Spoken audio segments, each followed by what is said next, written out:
The Season 4 finale of From is finally here, and I have a lot to say about it. This episode delivered main character deaths, a red sky that genuinely gave off Stranger Things energy, the bottle tree being destroyed with consequences nobody could have fully prepared for, a family reunion that felt genuinely earned after everything this season put these characters through, one of the most significant dark transformations this show has ever given us, and the moment fans have been waiting for since Sophia first stepped into the man in yellow's suit, the boy in white and the man in yellow finally acknowledging each other directly. That is an enormous amount of ground for a single episode to cover. And for the most part, this finale handled all of it with real confidence and genuine tension. But I am not going to sit here and tell you this episode was perfect, because it was not. The first third of this finale was some of the best television this show has produced in its entire run. The back end of it, though, had some real problems that I think are worth talking about honestly rather than just glossing over, because the show delivered a few memorable moments. So let's get into it. We are going to break down everything that happened, explain the ending properly, and I will give you my full honest review of this finale at the end. This video will contain full spoilers, so if you have not watched the episode yet, go and do that first and then come back. Let's start with the bottle tree, because this is really the spine of the entire finale, and everything else that happens in this episode flows directly out of the decision to take that tree down. Jade and Tabitha were down in those caves digging up the children's bones, and the moment they signaled Boyd to remove the bottle tree, the plan was officially in motion. Jade's prediction turned out to be correct. The tree really was sitting directly above the cave, and when it came down, the light that had been shining into that space through the roots and the soil was what had been providing whatever short-term protection the two of them had down there. For a brief moment, it actually looked like this plan might work. But then Sophia's sabotage of the rope came into effect, and that is when everything started unraveling all at once. The destruction of the bottle tree did not just remove a piece of wood from the ground, it set off a chain reaction that affected the entire town simultaneously. Darkness fell in the middle of the day, which immediately took away the only light that was keeping Jade and Tabitha safe inside the cave. An earthquake followed. The sky turned red. A storm rolled in, and every single one of those things happened because the tree that had been sitting above that sacrificial place inside the cave was now gone, and whatever that specific spot had been sealed and covered by for all these years was now fully exposed to the town. Randall summed it up better than anyone when he said exactly what most people watching at home were probably thinking. The town quite literally fell apart the moment that decision was made. And the thing is, the boy in white told Victor this exact thing would happen. Back in Season 3, Episode 9, he specifically warned Victor that the bottle tree was important and should not be destroyed. Victor tried to pass that warning on. Nobody listened, and now Boyd himself has admitted in this episode that they should have listened to Victor. That acknowledgement from Boyd matters because it sets up something I genuinely hope the show follows through on in the final season, which is the possibility that the town might finally start treating Victor as the authority on this place that he clearly is, rather than dismissing him every time he says something they do not want to hear. What I found genuinely moving in all of this chaos was Jade's arc in this specific episode. This is a character who spent a large portion of this season being difficult, resistant, and frankly pretty selfish about the whole situation in the cave. He was not even willing to go down there in the previous episode. And then in this finale, he told Tabitha directly that she should take the bones and get out, and that he was going to stay behind and buy her time. He was prepared to sacrifice himself so that she and her children could go home. That is an enormous shift for this character, and the show earned it. When he said to her that if he had to spend all of his lifetimes with anyone, he was glad it was her, I will be honest with you, that hit harder than I expected it to. It was a genuinely beautiful line for a character whose journey this season has been one of the more underappreciated things the show has been doing. The bottom line on the bottle tree is simple. Removing it did far more damage than it did good. It directly caused Marielle's death at the hands of Smiley, and I am going to talk more about that in a moment, because that scene deserves its own space. It allowed Sophia to roam the entire town freely collecting talismans without anyone being able to stop her. It let the monsters out into daylight, which should not even be possible, and tells you just how much the rules of this town have shifted. And it triggered multiple natural disasters at the same time. If that tree was providing the residents with some level of protection they did not even fully understand, that protection is now completely gone, along with most of the talismans as well.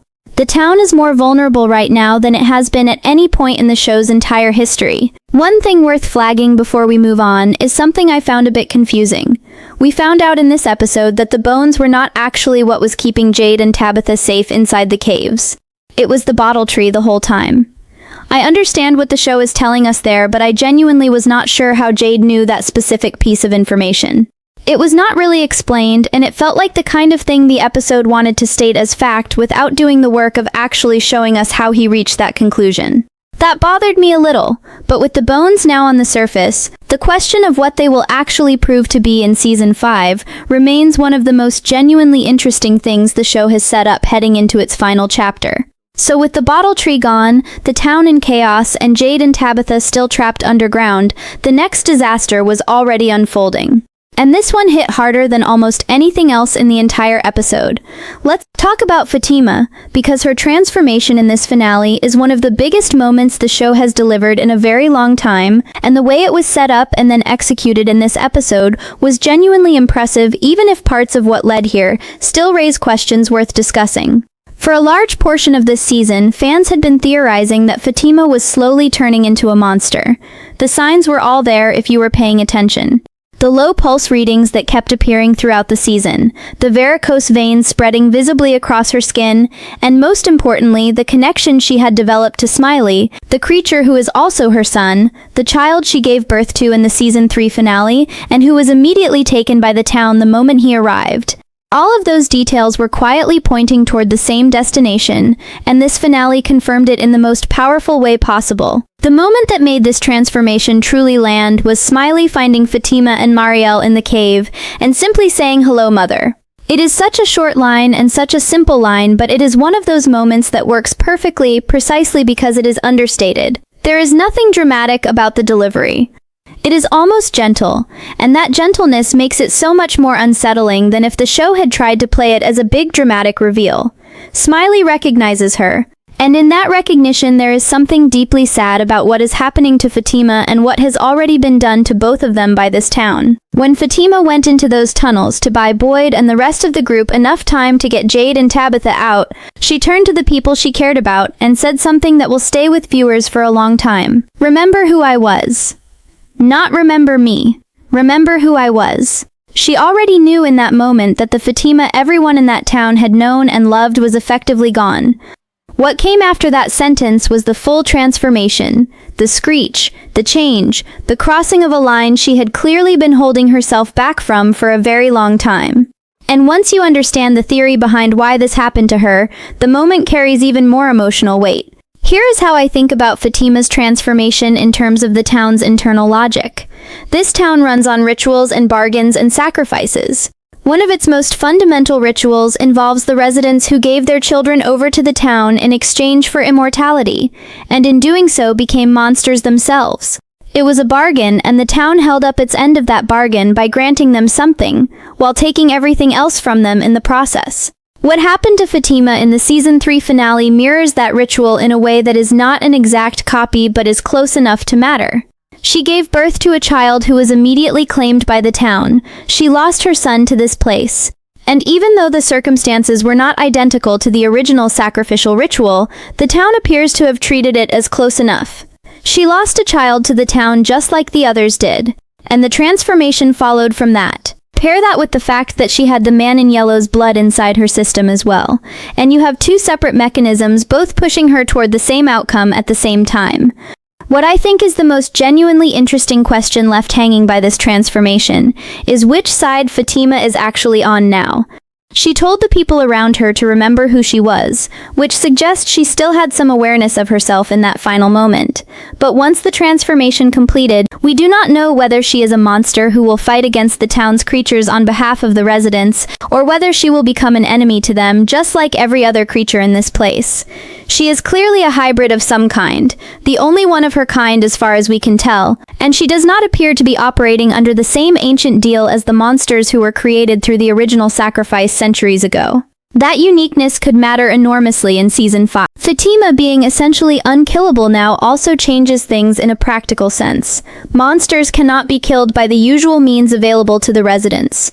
If she emerges from those caves in Season 5, the question of whether Ellis can reach whatever remains of who she was, and whether that part of her can be reached at all, becomes one of the most emotionally loaded storylines the final season could pursue.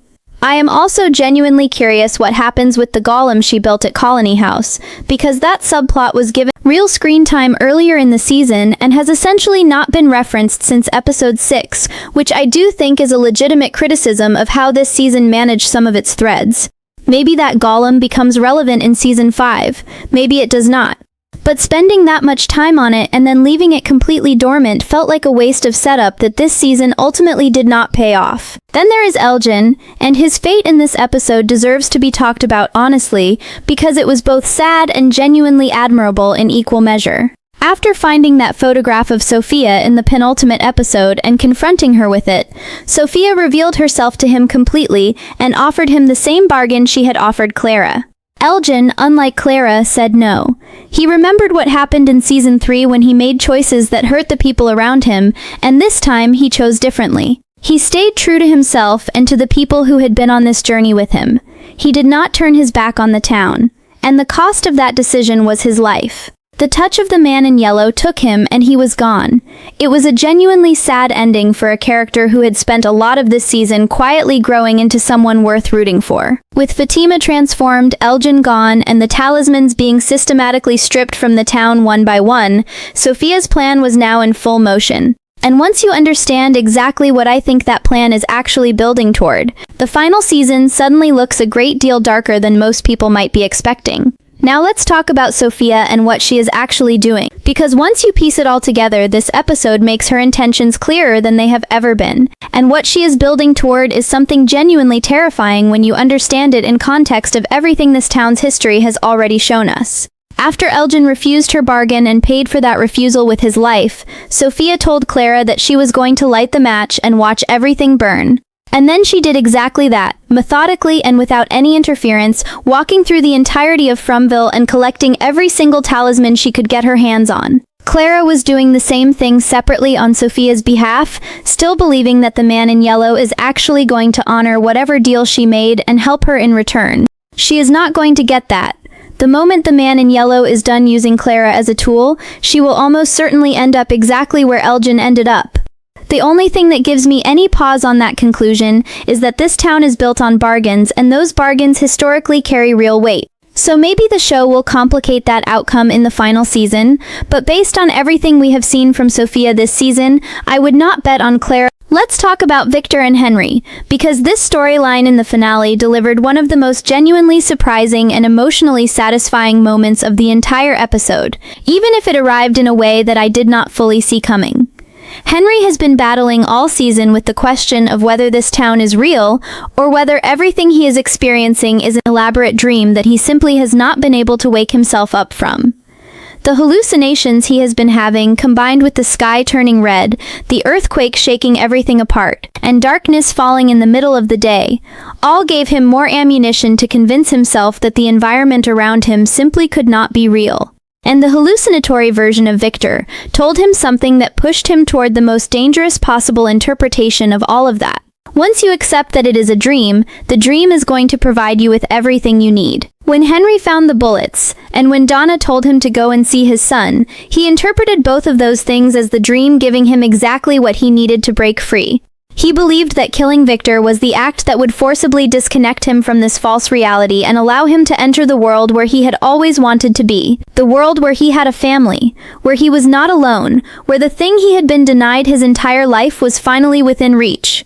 It is actually a deeply sad piece of character logic when you sit with it, because Henry is not trying to be a monster. He genuinely believes he is trying to get back to something real and something good. The tragedy is that the method he has convinced himself is necessary is something that would destroy the only real family connection he actually has left in any world. When he pointed that weapon at Victor, who was already blaming himself for his father's deterioration because of the conversations he had with him about the man in yellow, Ethan arrived. And what happened next was something I genuinely did not expect from Victor, because we have rarely seen him in this role before. Victor stood up to his father. He put himself between Henry and Ethan, and he became the figure of authority in that moment rather than the frightened, fragile person he so often presents as. I was genuinely proud of Victor for that, and it is not a phrase I use lightly when talking about a television character.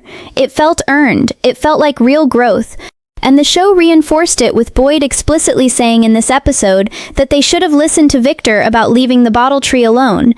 That acknowledgement is important because it suggests the final season might finally give Victor the credibility and the platform he has always deserved within this group. Henry surviving this episode was something I did not predict. I genuinely thought he was going to die here.